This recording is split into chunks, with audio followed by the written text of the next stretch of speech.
Jacob Kingston indulged in a sip of whiskey before reaching for his tablet. His wife's text notified him of another late night at work, leaving him to fend for dinner alone. Jacob, a man of meticulous habits, swiftly devised a plan. With the evening unexpectedly free, he resolved to relish a succulent cheeseburger, delve into a captivating book, and uncork a prized bottle of whiskey he had been saving for just such an occasion. As he savored the amber elixir, he set aside his tablet, pondering his circumstances with each sip. Over the past 6 months, Amanda, Jacob's wife of 6 years, had been logging numerous overtime hours. When they first tied the knot, they established a financial arrangement. Both deposited an equal sum into their joint account for bills and vacations, while maintaining separate personal savings, checking, and retirement accounts inaccessible to each other. Amanda's fixed salary meant her income didn't rise with the additional workload, maintaining a steady amount whether she worked 40 or 60 hours a week. With their separate accounts, Jacob remained unaware of the extent of Amanda's overtime earnings. Their contributions to the joint account far exceeded expenses, resulting in a substantial surplus. Before their marriage, Amanda insisted on maintaining separate accounts, a condition Jacob accepted. When they met, Jacob's business faced turbulent times amid a sluggish economy. There were stretches when he chose not to pay himself, a plight familiar to many business owners where creditors often come before personal paychecks. Despite financial strain, Jacob adamantly refused layoffs, dipping into his personal savings to uphold his commitment to job security. It was a relentless march forward, each day ending with closed shop doors and the weight of debt pressing harder upon him. Amanda, employed as a staff accountant at a Fortune 500 company, maintained a deliberate distance from Jacob's business affairs, fearing its potential collapse amid challenging times. Jacob, conscious of this concern, shielded Amanda from the financial strain by relying on his savings, sparing her any burdens. Though occasionally challenged to fulfill their joint account obligations, Jacob consistently contributed his share, trusting that the adversity would eventually subside. Jacob not only endured but flourished amidst adversity. Inheriting 3 auto repair shops from his father, he transformed them into a thriving chain of 12 locations within a few years, with plans to expand to 20 in the near future. Despite the profitability of his enterprise, Jacob opted for a modest salary, channeling the bulk of profits back into the business. Each location boasted top-of-the-line tire equipment capable of handling any wheel size, while state-of-the-art diagnostic tools enabled technicians to address virtually any vehicle issue from North American, Asian, and European manufacturers, except those from France. Despite their professional successes, cracks began to surface in Jacob and Amanda's marriage, casting a shadow over what should have been the happiest period of their lives. This was the second marriage for Jacob and Amanda. Jacob's first wife died under tragic circumstances. She was the only woman close to him, as his mother passed away when he was in middle school. It took Jacob several months to recover from Marie's death. His dad appointed an acting manager at the store Jacob ran, giving Jacob time to grieve for the wife and children he would never have. Jacob might never have recovered if his father hadn't suffered a fatal heart attack one night while driving home from his office store. It made Jacob forget his pain and focus on business. People's livelihoods depended on it. As Jacob strolled past, a mechanic apprentice recklessly removed the radiator cap, resulting in scalding antifreeze splashing onto Jacob's chest, leading to an emergency room visit. The bustling waiting area teemed with the typical mix of visitors found in any city. Despite his unfortunate appearance, drenched in a greenish fluid with a faintly sweet yet unpleasant odor, Jacob seemed unassuming as he occupied an empty seat. A tall, attractive brunette, nursing a hop and a limp, made her way toward Jacob and settled into the vacant seat beside him. With the ER packed, both Jacob and the brunette, Amanda, knew they were in for a lengthy wait. As they exchanged tales of their injuries, Amanda had twisted her ankle during an after-work run. They also shared snippets of their lives. An instant connection sparked between them, leading Jacob to boldly invite Amanda to dinner, an invitation she eagerly accepted. Their chemistry was palpable, quickly solidifying into a relationship. Amanda, scared by her previous marriage marred by emotional abuse and infidelity, made it clear from their first date that she had no tolerance for cheating.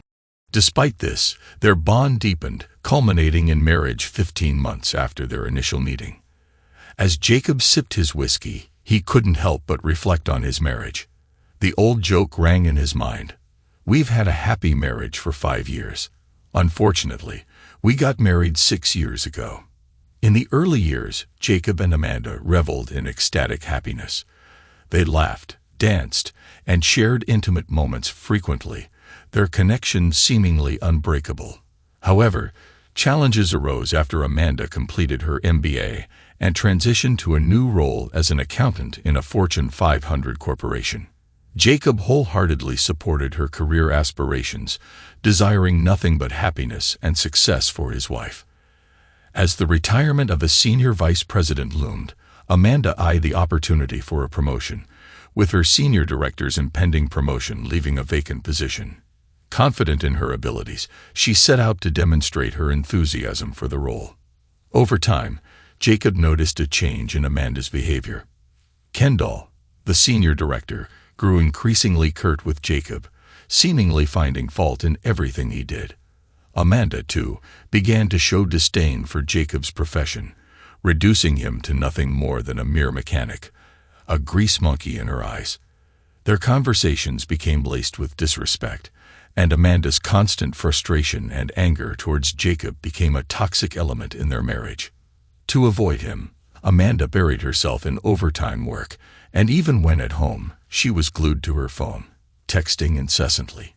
Jacob grew to resent Amanda's phone, which seemed to consume her attention. She guarded it fiercely, concealing her messages and laughing at them in secrecy. It became routine for her to sleep with the phone tucked under her pillow. Then the situation took a dark turn, descending into violence. Amanda's temper was a long-standing trait, often manifesting itself in harsh remarks and barbs. When she lost her temper, she quickly calmed down and made amends, and when Jacob was the object of her anger, her remorse led to a wonderful night of reconciliation. But Jacob began to notice a disturbing trend. Amanda's outbursts were becoming more frequent and intense, and the intimacy that had made her temper more tolerable seemed to be waning. He worried about the state of their relationship.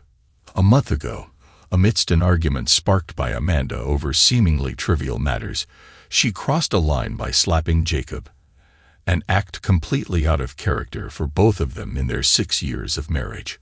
The shock of the slap reverberated through Jacob to his core, leaving both parties stunned. Amanda quickly realized her mistake, offering apologies and pleading for forgiveness. However, the incident foreshadowed darker times to come. A week later, tensions escalated further when Amanda berated Jacob for not attending to the oil change light in her Audi. Despite Jacob's explanation that the car was entitled to free oil changes for the initial 3 years, Amanda's frustration boiled over, resorting to insults. Fed up with her behavior, Jacob decided he'd had enough. He confronted Amanda, expressing his disapproval of her choice to purchase the expensive and unreliable German car, reminding her that its maintenance was her responsibility. Amanda's reaction was explosive. She grabbed her coffee cup and hurled it at Jacob, narrowly missing him as he dodged the projectile. Shocked by her aggression, Jacob stared at Amanda in disbelief, met with her cold, emotionless gaze as she turned and walked away without a word. Jacob took a sip of his whiskey as he heard the garage door announce Amanda's arrival. With a swift movement, he picked up his cell phone and sent out both a text and an email he had prepared earlier. They were duplicates, destined for the same recipient and carrying identical information.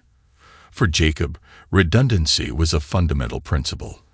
As the lyrics of Tennessee Ernie Ford's song echoed in his mind, he believed in the wisdom of backup plans.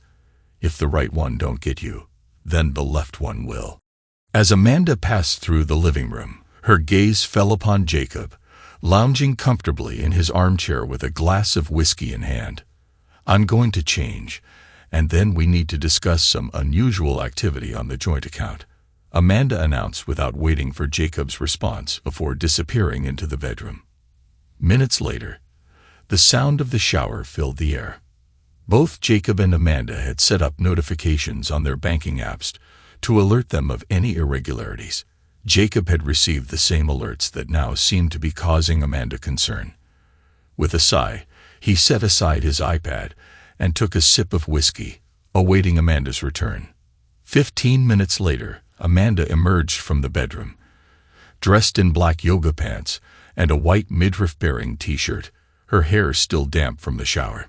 Despite the absence of makeup, she exuded a stunning beauty, her slender, athletic frame captivating Jacob's attention as she settled onto the sofa opposite him. "Do you know about these deductions from the joint account?" Amanda inquired, her tone carrying a hint of accusation as she held up her phone, displaying their bank's app with a significantly reduced balance. Earlier in the day, it had shown a balance of over $30,000, but now it displayed a mere $12. Jacob nodded in acknowledgement. "The $12,000 ACH debit to PDSC, that's Pendragon Security Consultants. I hired them to surveil you for a month and document your affair with your boss. And the $18,000 ACH to SKE, that was the retainer for Simmons, Kennedy, and Dixon, my divorce attorneys," Jacob explained calmly, taking another sip of whiskey as he observed Amanda's reaction. Tears welled in Amanda's eyes, her mouth opening and closing in a desperate search for words. Her face flushed with emotion, cycling through fear, sadness, and anger, leaving her momentarily speechless. Jacob observed her turmoil, witnessing the rapid shift of emotions, but it wasn't until he reached for his whiskey glass that Amanda seemed to gather her thoughts and find her voice. "It didn't mean anything," Amanda finally spoke, her words tinged with desperation. "I just got carried away, but I can end it now. I don't want a divorce." "Weren't you the one who said she had zero tolerance for cheaters? What does that mean to you?" Jacob countered. "If you ever cheated on me, I would divorce you," Amanda replied, her hands clenched in her lap, her gaze fixed downwards. "That sounds like a prudent stance," Jacob remarked dryly. "I don't want a divorce," Amanda reiterated. "What did you expect would happen when I found out?" Jacob pressed. "I didn't think you would find out," Amanda admitted, her honesty cutting through the tension. "I thought it would end, and we could go back to normal." "And what about the disrespect? The anger? Was I just supposed to overlook that?" Jacob challenged. "I never disrespected you, and there was no abuse," Amanda protested, her voice rising slightly in defense. "You were in our bed with him?" Jacob questioned, his tone firm. Amanda gasped, her face draining of color. "Yes," she admitted softly, "but I didn't mean to disrespect you." "Well, that's just great. As long as you didn't intend to disrespect me, then I suppose it's all forgiven," Jacob retorted, his tone laced with simmering anger. "You slept with your lover in our bed, in our home, and you don't see how that was disrespectful to me. And you claimed there wasn't any abuse." Jacob scoffed incredulously. "You slapped me and hurled a coffee cup at my head. That's textbook abuse. We can move past this." "I don't want a divorce," Amanda insisted, her voice tinged with urgency. "We can seek help from a marriage counselor," her voice tinged with urgency. "We can seek help from a marriage counselor." Jacob shook his head resolutely. "Our marriage wasn't the issue. Your infidelity was. Counseling is necessary, but not to salvage our marriage. You need to address whatever issues led you to cheat. If your boyfriend were available, you'd be out the door in a heartbeat. I'm not your backup plan." "You'll change your mind," Amanda remarked defiantly. Throughout their conversation, Amanda's phone had been buzzing incessantly with notifications, which she had been ignoring in favor of pleading her case to Jacob. As another call came in, she sighed in annoyance, prompting Jacob to gesture towards her phone. "You might want to take that," he suggested. Amanda rose from the sofa and retreated to the bedroom for privacy. Meanwhile, Jacob seized the opportunity to post a message on social media, his fingers tapping away on his phone. Amanda's muffled voice reached his ears, followed by a loud exclamation. He did what? A few minutes later, Amanda returned to the living room, her face flushed with anger and her eyes narrowed in fury. You told his wife, Amanda accused, her voice trembling. How dare you try to wreck his marriage? You had no right. They have 2 young boys. How could you be so heartless to her? You despicable jerk. You worthless piece of garbage. I'll never forgive you for hurting her like that. Jacob regarded Amanda with a mixture of amusement and disbelief. So, let me get this straight. He's not a despicable jerk for cheating on his wife. I'm the despicable jerk for exposing his infidelity. Your logic is seriously flawed. Sweetheart, you don't seem to think you and your boyfriend are worthless pieces of garbage for lying and cheating on your spouses, but somehow I'm the villain for shedding light on it. Jacob shook his head, chuckling softly. It was surreal to witness the convoluted rationale of cheaters, even more so when it came from his own wife. This is a private matter between you and me. You had no business meddling in their marriage. Amanda's face glowed crimson with rage. Your boyfriend didn't hesitate to interfere in my marriage, so I had no qualms about interfering in his. If he's cheating on her with a coworker, who knows how many other women he's involved with?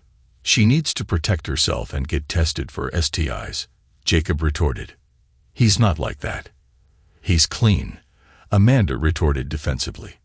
Since the first thing you do when you get home after a late day at work is take a shower, I'm assuming you're sleeping with him without protection. You should get tested too. I got tested for my own peace of mind, even though you and I haven't had anything since you started your affair, Jacob stated. Amanda stared at her husband in disbelief. He had been aware of her affair for months and had quietly orchestrated his response, all the while maintaining a facade of normalcy. Who was this man she thought she knew? You're just seeking revenge. You're pathetic, Amanda spat out, her voice tinged with disbelief. Once again, Jacob couldn't help but notice the constant buzzing of her phone, ignored amidst her barrage of insults. As she momentarily paused, her phone began to ring. You might want to take that call, Jacob suggested calmly, taking another sip of whiskey. Without a word, Amanda stormed towards the bedroom to answer her phone, leaving Jacob to his own devices. Seizing the opportunity, Jacob swiftly made a call on his iPhone, murmuring into the receiver before activating the recording app. Placing the phone strategically against the lamp on the end table, he ensured that the conversation would be captured on video while keeping the line open for the other party to hear. It wasn't long before Amanda stormed back into the living room, her face contorted with rage. You posted this on Facebook, she bellowed, her voice echoing through the room. And you tagged all my family and friends. You even tagged Pastor Derek. Jacob remained composed, nodding in affirmation. Yes, but I also shared it on LinkedIn, ensuring all your professional connections could see it too. Amanda's frustration and anger boiled over, manifesting in a piercing scream before she hurled her cell phone at Jacob's head. Anticipating the impact, he instinctively shut his eyes, bracing himself for the blow. The collision was far more intense than he had imagined, nearly causing him to lose consciousness as the phone struck his forehead. Despite the shock, he managed to retain his composure. Amanda lunged across the gap between them, raining blows upon Jacob's face. A punch to the nose caused his vision to blur momentarily. Eventually, he could no longer restrain himself and instinctively shielded his face with his arms as Amanda relentlessly assaulted him. Amidst her screams of threats, Jacob's resolve reached its breaking point. Gently, he pushed her away and rose to his feet, putting distance between them with a loveseat. He silently prayed that the 911 operator he had contacted would dispatch help swiftly. True to his hope, a squad car arrived just minutes later, exactly as he had envisioned. Amanda's gaze bore into Jacob with venomous intensity, her mind racing with strategies to retaliate against him. Left, right, over the loveseat, before she could decide on a course of action. The doorbell shattered the tense silence. "You should probably get that." Jacob's voice remained calm, devoid of emotion. Amanda's nostrils flared, her eyes narrowing as she locked eyes with Jacob for a moment. With a sharp pivot, she marched towards the front door. Flinging it open, Amanda found herself face to face with two police officers. Confusion mingled with anger as she engaged in a heated exchange with the officers, shooting accusatory glances back at Jacob between sentences. Though their conversation was too distant for Jacob to decipher, Amanda's animated gestures and pointed finger left little to the imagination. Eventually, she stepped aside to allow the officers entry into their home, one of them making their way towards Jacob. "Mr. Kingston, I'm Patrolman Peter, and my partner is Patrolman Terry. Your wife mentioned that there's been violence tonight. Can you tell me what's going on? Did you lay a hand on her?" Patrolman Peter inquired. Shaking his head, Jacob denied the accusation. "I confronted my wife about her affair, and she attacked me," he explained, gesturing towards his face, where he could feel the sting of the blow from the thrown cell phone and the split lip. "I'm the one who called 911. She's been getting increasingly violent lately. A month ago, she slapped me, and then a week later, she threw a coffee cup at my head. It narrowly missed, but if it had hit, I would have ended up in the emergency room. I have a recording of tonight's confrontation. Would you like to see it?" Patrolman Peter's expression shifted, clearly interested in viewing the evidence.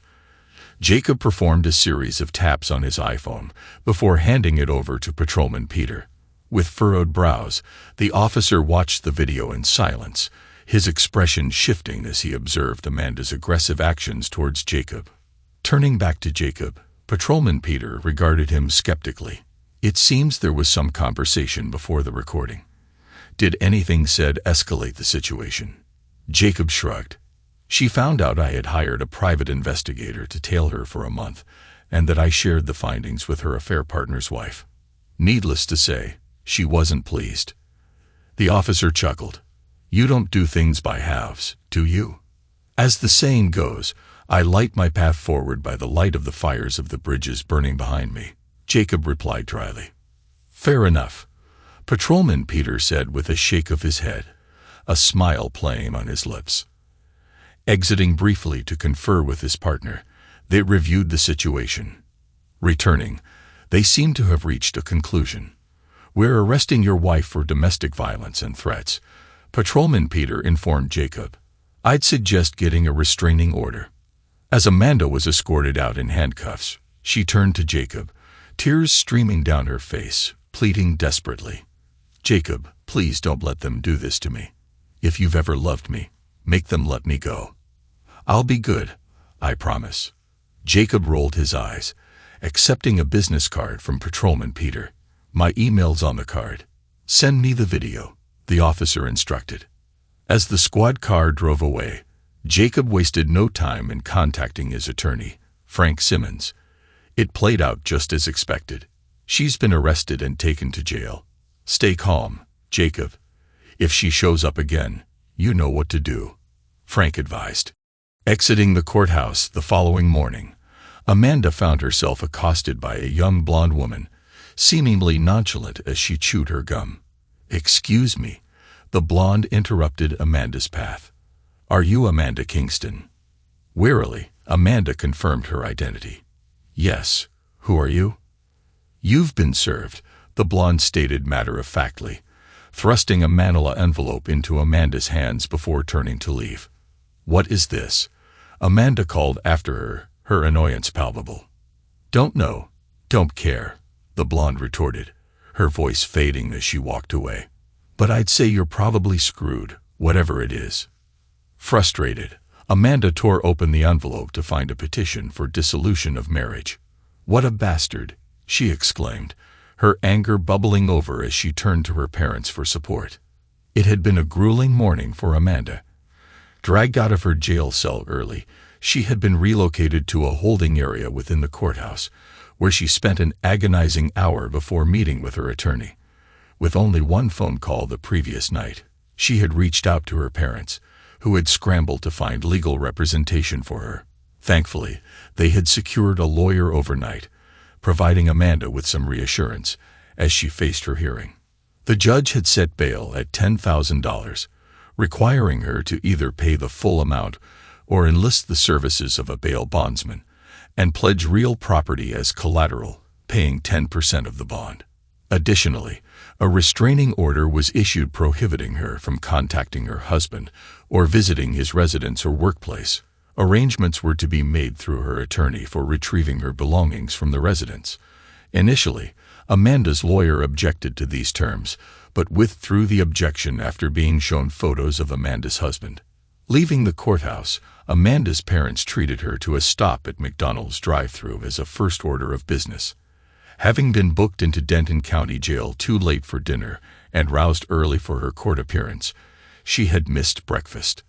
The previous night, Amanda had foregone dinner, opting instead to spend the evening in bed with her boss, Paul. Her plan to grab leftovers upon returning home had been thwarted. Reflecting on how she ended up in this situation, she remembered the moment her evening took a drastic turn. As she and Paul were spending time together, Amanda's phone buzzed, interrupting their moment of intimacy. Expecting a text from Jacob, she glanced at her phone, only to be met with a low balance alert from her bank. Logging into the bank's app, she discovered that their joint account was nearly empty, with 2 significant withdrawals totaling $30,000. A quick Google search of the pays yielded no results. Amanda considered the possibilities that could explain the depleted checking account. It could be a scam or a banking error, she reasoned, drawing on her intellect. Another possibility loomed, one she hesitated to entertain. Jacob might have discovered her affair and emptied the account in response. Yet she found it difficult to believe. She knew her husband well. He was not one to shy away from confrontation. If he suspected her infidelity, he would have confronted her directly. Jacob Kingston was not the type to ignore such matters. Despite her certainty, Amanda found herself in a dingy motel room, lying next to her boss, grappling with doubts about her choices. Throughout her life, Amanda had found things coming easily to her. She was accustomed to being both the smartest and the prettiest girl in her class, though this often left her isolated from her peers who mistrusted her. Early on, she had learned to wield her attractiveness as a tool, employing it without hesitation. In her teenage years, she eschewed high school boys in favor of older, more accomplished men with stable careers. College was a repeat of high school. If she had trouble with her classes, she had affairs with professors. She graduated from college in 4 years with a finance degree. She considered law school but knew she wasn't a strong enough student. To Amanda, her affair with Paul Ramirez, the senior director she reported to, held no sentimental value. It was merely a means to an end. Her journey into infidelity had begun during her tenure at Chase Bank in her second year, when she crossed paths with Anthony Cooper. Anthony, assigned to investigate possible money laundering activities, exuded a carefree demeanor that immediately piqued Amanda's interest. Boldly, she invited him for drinks, and by the end of their first date, they were in bed together. Amanda found herself enamored with Anthony. Within 2 months, they were cohabiting, and a year later, they tied the knot. Initially, married life with Anthony was blissful for Amanda.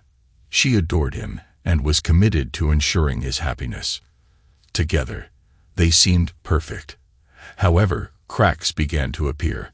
After 4 years of marriage, during which they actively pursued starting a family, Anthony received an opportunity to attend a 4-week course conducted by alcohol, tobacco, and firearms. Although his absence would be temporary, Amanda understood the career benefits and encouraged him to seize the opportunity. The first week without Anthony was manageable for Amanda, but as the days passed, her loneliness deepened. By the second week, exacerbated by hormonal fluctuations, her yearning for Anthony intensified. As the third week drew to a close, Amanda found herself teetering on the edge. Finally, in the 4th week, she succumbed to her vulnerabilities, agreeing to drinks with Bob Collins. Bob Collins, an ex-partner of Amanda's husband in the Denton County Sheriff's Department, had drifted apart from Anthony, though Amanda couldn't pinpoint the exact cause of their rift. Nevertheless, she agreed to meet Bob for drinks, harboring a vague hope of reconciling their differences. Besides, Bob's charm and her own loneliness made the invitation appealing. What harm could it do? Meanwhile, Anthony had excelled in the ATF class, emerging as the top performer. As the final week approached, his stellar performance afforded him the opportunity to take the exam early. Passing would grant him an early departure. Failing would mean remaining until the class concluded. Following his success, Anthony wasted no time in catching a flight back home to surprise his wife. Arriving in the early hours of the morning, he was dropped off by an Uber, greeted by the sight of Bob's car parked in their driveway. A surge of apprehension gripped Anthony as he entered their darkened home, leaving his suitcase by the door as he tiptoed towards the bedroom. The room basked in the soft glow emanating from the master bathroom. Anthony retrieved his phone and commenced filming the slumbering couple. After capturing 30 seconds of footage, he snapped a few pictures before stashing the device away. Sauntering over to Bob's side of the bed, he delivered an impish slap. The scream that came out of Bob's mouth woke Amanda from her sleep. When she awoke, she was startled and disoriented. She saw Bob crying and holding his cheek with both hands. Her husband was standing over them, but for a moment her brain couldn't comprehend what was happening. Then everything fell into place. Amanda's expression morphed from shock to terror as she processed the gravity of the situation. Her soon-to-be ex-husband's rage was palpable as he issued his ultimatum. "I'll return at 3 to collect my belongings. I expect you to be gone by then." Anthony's voice seethed with anger. "If I find you here, I won't be accountable for my actions. You're not worth jeopardizing my job or freedom." With a firm grip, Anthony seized Bob by the hair, forcing their eyes to meet. His words dripped with contempt. "You're despicable. I'll ensure your wife and HR see the video. Consider your career and marriage over."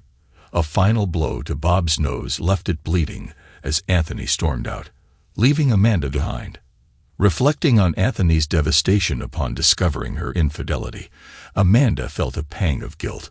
Despite her attempts to reconcile, he remained resolute in his silence, initiating divorce proceedings. Her parents, wanting to comfort her, shifted the blame to her husband, portraying Anthony as the aggressor. In rewriting history, Amanda recast herself as the victim, portraying her departure as a brave escape from an abusive relationship. Anthony's confrontation with Bob only reinforced her narrative, further cementing her role as the hero of her own story. Amanda's encounter at Engstrom's department store in Dallas shattered the carefully constructed facade of her narrative. Standing face to face with her ex-husband, Anthony, Amanda felt a rush of emotions she hadn't prepared for. Anthony was accompanied by a striking woman, tall and athletic with fiery red hair, who appeared vaguely familiar. Amanda's heart skipped a beat as she noticed the pram by her side. "Hi, Anthony." Amanda's voice wavered as she greeted him. "Hello, Amanda," Anthony replied, his tone devoid of warmth. Amanda extended her hand towards the woman. "Hi, I'm Amanda. I used to be married to Anthony." "Oh yes, I've heard about you," the woman, Melissa Parker, replied as she shook Amanda's hand. A flush of embarrassment crept up Amanda's neck. "I'm sure you've heard mixed things. Some good, some not so good," Melissa responded evenly. "I'm Melissa Parker. I'm Anthony's wife. This is our son, Anthony Jr." Amanda glanced down at the sleeping infant, her heart aching with a mixture of longing and regret. "He's a beautiful baby. You're fortunate to be married to Anthony. He's a good man." Amanda managed to force a smile. "It was good seeing you again, Anthony." Anthony's gaze bore into her with a mixture of disdain and indifference as he swiftly led Melissa and their child away, leaving Amanda alone with her thoughts amidst the bustling department store. Days later, as Amanda tuned into the local evening news, she was startled to see the woman she had glimpsed with Anthony now gracing the screen as a news anchor. The pieces fell into place. Melissa Parker was the missing link. Amanda embarked on a Google search, revealing Melissa's burgeoning career in the media. Despite a twinge of jealousy, Amanda couldn't ignore the satisfaction of witnessing her ex's new life intertwined with hers.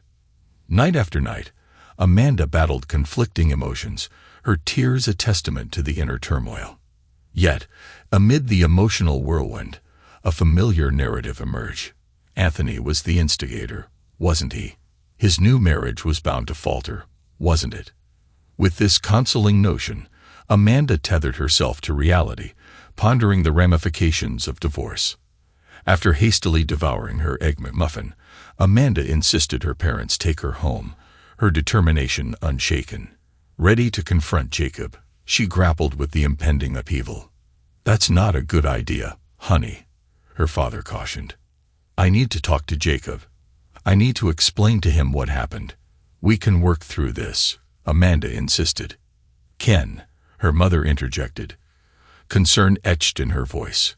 "I don't think that's a good idea. The judge said." "I don't care what the judge said," Amanda snapped at her mother. "Just take me home." As they stood outside her front door, Amanda's impatience grew. She rang the doorbell, but there was no response. With each unanswered ring, her frustration mounted, culminating in a barrage of pounding on the door. Inside, Jacob made a quick call, keeping the security chain in place before opening the door. "You're not supposed to be here. There's a restraining order to keep you away," Jacob stated firmly. "I live here," Amanda countered. "How can we fix our marriage if I'm not here?" Jacob's incredulous gaze met Amanda's. "Fix? I'm divorcing you. We're not fixing anything. I'm not going to stay married to a lying, abusive cheater. You need to get out of here," he declared, closing the door against her protests. Infuriated, Amanda continued to pound on the door, hurling insults and threats. Her parents joined in, their voices echoing her distress, amplifying the chaos. "Open the door, Jacob, or I swear you're going to get hurt," Amanda yelled. "Open the damn door, you dumb monkey," Amanda's father added, his frustration boiling over. "I will put you down, boy." Jacob took a sip of his coffee, his expression a mix of disbelief and resignation, as he reviewed the footage captured by his doorbell camera. The arrival of the squad car, the officer's approach, and the subsequent conversation with his wife and her parents played out like a surreal drama. As one of the officers rang the doorbell in the video, Jacob recalled opening the door and welcoming the law enforcement inside. After verifying his identity, the officer had inquired about the visible injuries on Jacob's face, prompting him to recount the events of the previous night.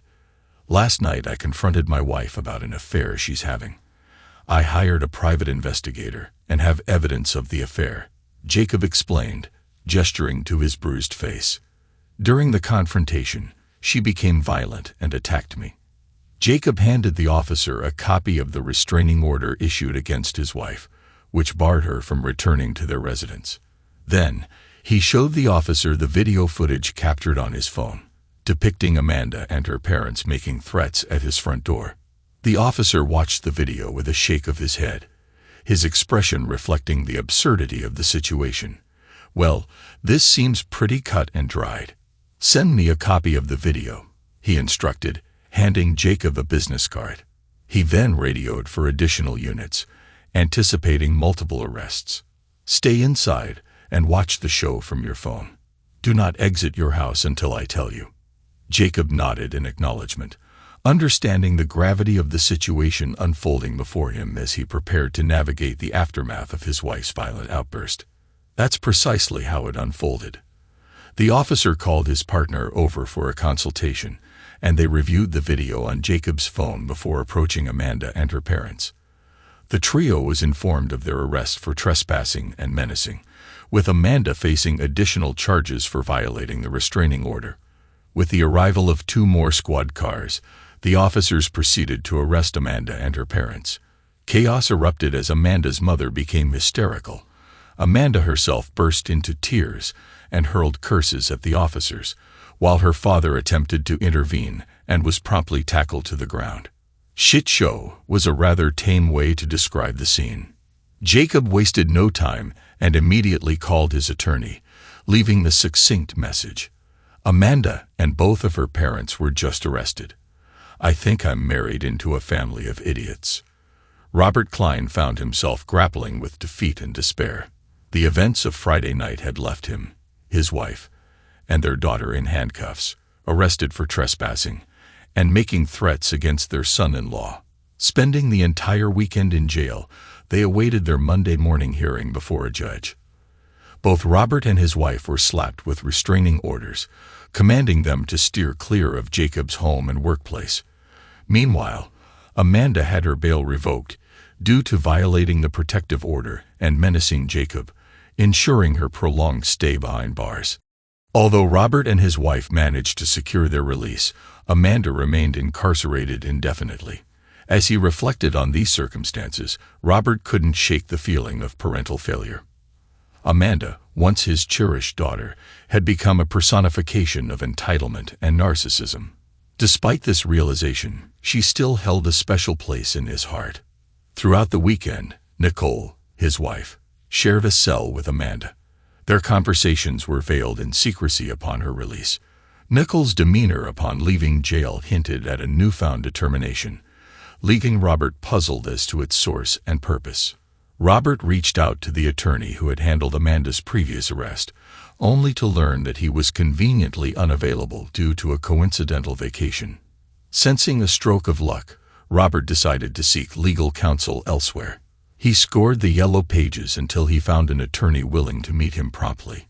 Little did he know this impulsive decision would serve as a harbinger of trouble. Kenneth Campbell, the attorney Robert stumbled upon, hardly fit the stereotypical image of a lawyer. With a gaunt frame, receding hairline, and a face reminiscent of a bird of prey, Kenneth exuded an aura of opportunism. Robert couldn't help but recall a phrase from his distant literature studies, something about a lean and hungry look. While some lawyers resorted to flashy TV commercials or billboard ads, Kenneth seemed like the type to promote his services in less reputable establishments, perhaps even on Fox News. As Robert presented him with a business card from Amanda's divorce packet, Kenneth's predatory grin faltered into a scowl. Simmons, Kennedy, and Dixon. This unexpected twist left Kenneth visibly displeased, prompting Robert to wonder what he had gotten himself into. So, your son-in-law's more of a tycoon than a grease monkey, Kenneth remarked, skepticism tainting his tone. Robert nodded. Exactly. He's got a whole empire of auto shops. Doubt he gets his hands dirty. Kenneth refrained from further inquiries, opting to rely on his own research. He swiftly navigated to his computer and initiated a Google search on Jacob Kingston of Kingston Automotive. 12 thriving locations. Impressive. Looks like we've hit the jackpot. With a business like that, your daughter's divorce settlement could be substantial. And who knows, maybe he'll cover my fees too, Kenneth mused, his eyes gleaming with anticipation, metaphorically rubbing his hands together at the prospect of a lucrative case. Go screw yourself. Kenneth stared at his cell phone, incredulous. After leaving a message with Jacob's attorney, Frank Simmons, who had just returned his call, Kenneth demanded an urgent meeting with Jacob Kingston and his legal counsel to discuss temporary spousal maintenance. Frank's response was brief before he abruptly ended the call. Fuming, Kenneth dialed Frank Simmons' number again, fully prepared to give him a piece of his mind about professional courtesy among colleagues in the legal field. What part of go screw yourself did you not understand? Frank Simmons had asked without greeting or preamble. You want to play hardball? Then we'll play hardball, Kenneth said to himself as he placed his cell phone down on his desk. Why didn't you inform me about the videos? Kenneth's voice reverberated through the room as he confronted his clients. I walked into that conference room looking utterly foolish.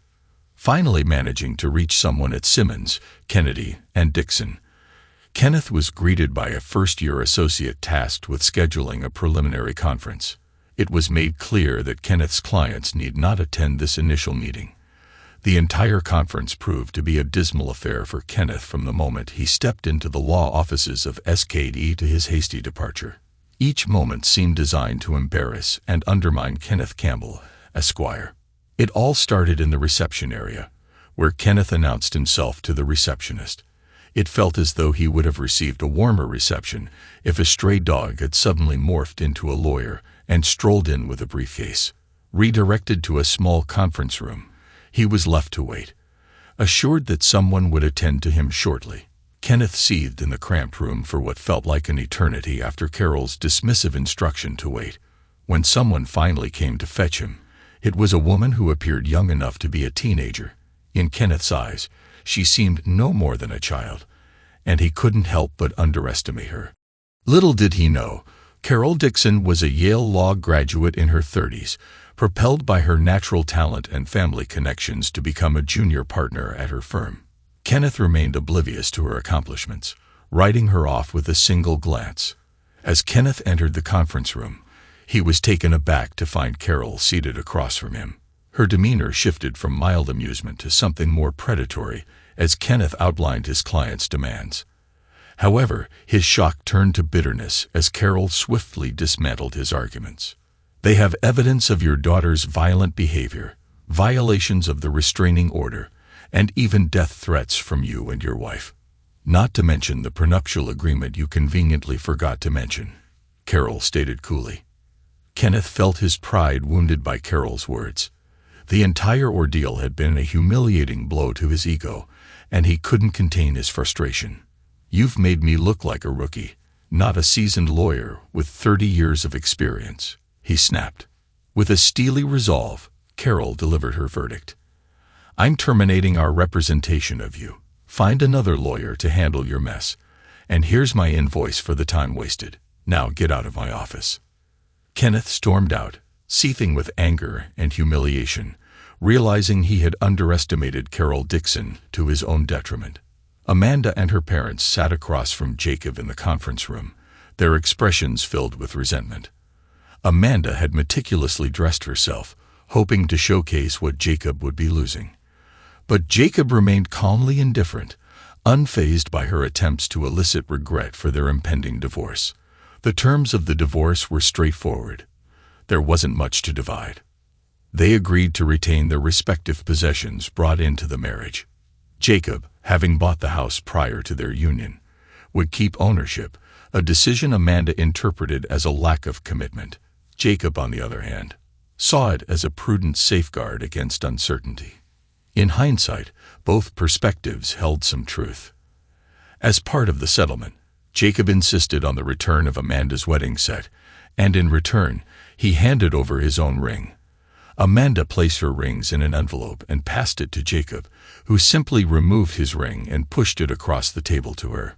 Throughout the meeting, his ring sat untouched, a silent testament to the finality of their decision. As they stood, the weight of finality hung heavy in the air. Jacob felt compelled to ask Amanda the question that had lingered in his mind. "Why, Amanda, we had a good life together. I thought we loved each other. Why throw it all away for a fleeting affair?" Amanda's sigh carried the weight of uncertainty as she met Jacob's gaze. "I wish I had a clear answer for you. Maybe it was boredom, restlessness, ambition, perhaps a blend of all three. What can I say? Do I regret betraying you? I regret the consequences, not the act itself. It's a part of who I am, but you were a good husband. I just wasn't a good wife, and maybe I never will be to anyone." Jacob nodded, her words confirming what he had suspected all along. Gathering her belongings, Amanda turned to leave, but Jacob's voice stopped her in her tracks. "Amanda." She turned back to him, meeting his gaze as he gestured to his wedding ring, still resting on the table. "You should probably take that." Thanks to everyone who took the time to listen to today's stories. If you enjoyed it, please consider liking and subscribing if you haven't already. Feel free to share your thoughts on the events in the comments below. Take care.